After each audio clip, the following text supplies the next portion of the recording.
class 9ত পঢ়ি থকা ছাত্ৰ ছাত্ৰীসকলৰ বাবে সেৱাৰ ফালৰ পৰা এখন নোটিশ আহিছে ঠিক আছে এই নোটিশখন ক্লাছ 9 এবাৰ যিসকল ছাত্ৰ ছাত্ৰীয়ে পাব সেই ছাত্ৰ ছাত্ৰীসকলৰ বাবে বহুত বেছি ইম্পৰ্টেন্ট হয় কিহৰ কাৰণে চোৱা আৰু এই নোটিশখন কেতিয়া প্ৰকাশ পাইছিলে চোৱা 31 মাৰ্চ 2026 ঠিক আছে অৰ্থাৎ এই নোটিশখন আজিয়ে প্ৰকাশ পাইছে ইয়াত কি লিখা আছে চোৱা online registration of class 9 students for the year 2026 from 1st April 2026 to 15th May 2026 অৰ্থাৎ যিসকল ছাত্ৰ ছাত্ৰী এবাৰ ক্লাছ 8 পাস কৰি তোমালোকে ক্লাছ 9 পাইছা তোমালোকে কি কৰিব লাগিব অনলাইনত ৰেজিষ্ট্ৰেচন কৰিব লাগিব ঠিক আছে আৰু ৰেজিষ্ট্ৰেচন কেতিয়াৰ পৰা কেতিয়ালৈকে হ'ব চোৱা ধুনীয়াকৈ দিয়া আছে 1 এপ্ৰিলৰ পৰা অৰ্থাৎ অহাকালিৰ পৰা কি হ'ব আৰম্ভ হ'ব ৰেজিষ্ট্ৰেচন ঠিক আছে আৰু মাৰ্চৰ 15 তাৰিখলৈকে এই কেইদিনৰ ভিতৰত ঠিক আছে 1 এপ্ৰিলৰ পৰা 15 মেৰ ভিতৰত তোমালোকে ৰেজিষ্ট্ৰেচনটো কৰিব লাগিব ইয়াত কি লিখা আছে চোৱা with reference to the subject cited above I am informed you that the online registration portal for registration of class 9 students of the year 2026 will open from 1st April 2026 the last date of online registration is 15th May 2026 তোমালোকে class 9 ত পঢ়া ছাত্ৰ ছাত্ৰীসকলে মনত ৰাখিবা যে তোমালোকে এই ৰেজিষ্ট্ৰেচনটো কৰিবলৈ নাপাহৰিবা আৰু ইয়াৰ শেষ একেবাৰে লাষ্ট যেটো ডেট সেয়া হৈছে 15 মে 2026 তোমালোকে 15 মে লৈকে ৰখিব নালাগে মাৰ্চৰ তোমালোক যদি স্কুলত মানক খুদিবা যে আমাৰ ৰেজিষ্ট্ৰেচনটো কেতিয়া কৰিব লাগিব তোমালোকে এপ্ৰিলৰ মাহৰ ভিতৰতে তোমালোকে ৰেজিষ্ট্ৰেচনটো কৰি লবা ঠিক আছে ৰেজিষ্ট্ৰেচন কৰিবৰ কাৰণে তোমালোক UDISE কোডৰ প্ৰয়োজন হ'ব ঠিক আছে ইয়াত লিখা আছে in the registration portal all schools must provide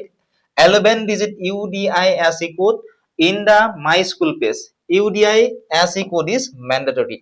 no school will be allowed to register their students if UDISE code is not updated in the registration portal ঠিক আছে তোমালোকক এই যেটো UDISE code আছে এটো তোমালোকক প্ৰয়োজন হ'ব এটো ক'ত পাবা তোমালোকক স্কুলৰ পৰা এটো তোমালোকক প্ৰভাইড কৰি দিয়া হ'ব ঠিক আছে লগতে তোমালোকক ইয়াৰ কাৰণে পইচাও তোমালোকে পে কৰিব লাগিব কিমান পে কৰিব লাগিব ইয়াত ধুনীয়াকৈ দিয়া আছে ঠিক আছে এতিয়া চোৱা ইয়াতে তোমালোকক কি কি লাগিব ঠিক আছে অনলাইন এপ্লাই কৰিবৰ কাৰণে চোৱা details of students in the data capture sheet ঠিক আছে data capture sheetত থকা ছাত্ৰ ছাত্ৰীৰ বিৱৰণসমূহ প্ৰয়োজন হ'ব নেক্সট 2 নম্বৰত কি লাগিব passport size photo in white background অৰ্থাৎ ব্যাকগ্ৰাউণ্ডটো হোৱাইট থাকিব লাগিব আৰু তোমালোকৰ এটা পাসপোৰ্ট সাইজৰ ফটো প্ৰয়োজন হ'ব ঠিক আছে এখন বা দুখন তোমালোকৰ পাসপোৰ্ট সাইজৰ ফটো লাগিব আৰু মনত ৰাখিবা ব্যাকগ্ৰাউণ্ডটো কি থাকিব লাগিব হোৱাইট থাকিব লাগিব বহুতো ছাত্ৰ ছাত্ৰীৰ প্ৰবলেম হয় যে বেলেগ ব্যাকগ্ৰাউণ্ডৰ ফটো আপলোড কৰি দিয়ে ঠিক আছে বা বেলেগ ব্যাকগ্ৰাউণ্ডৰ ফটো লৈ যায় ফলত তেওঁলোকৰ এটো এপ্ৰুভ কেতিয়াবা নহয় ওতে হোৱাইট ব্যাকগ্ৰাউণ্ডৰ লাগিব মনত ৰাখিবা সি নম্বৰত কি লাগিব চোৱা full signature of the student in the data capture sheet ঠিক আছে ডাটা ক্যাপচাৰ শীটত সেই ষ্টুডেন্ট জনৰ ফুল সিগনেচাৰটো লাগিব সম্পূৰ্ণ নামটোৰ সৈতে সিগনেচাৰটো লাগিব 2 নম্বৰত কি দিছে চোৱা photocopy of the birth certificate of the student ঠিক আছে বাৰ্থ সাৰ্টিফিকেট জন্মৰ যিখন সাৰ্টিফিকেট আছে সেইখন তোমালোকে ৰেডি কৰি ৰাখিবা সেইখন তোমাক প্ৰয়োজন হ'ব সেইখন ক'ত আপলোড কৰিব লাগিব যিখন ৰেজিষ্ট্ৰেচন পৰ্টেল আছে তাত তোমালোকে আপলোড কৰিব লাগিব অৰ্থাৎ তোমালোকক হয়তো স্কুলৰ পৰা কৰাই দিব নহলে তোমালোকে ওচৰৰ অনলাইনৰ দোকানত গৈ আপলোড কৰি তোমালোকে অনলাইনটো কৰিব লাগিব আৰু এইটো তোমালোক প্ৰয়োজন হ'ব এই ডকুমেন্টছ খিনি ঠিক আছে next one students Aadhaar number in the data capture sheet ঠিক আছে ডাটা ক্যাপচাৰ শীটত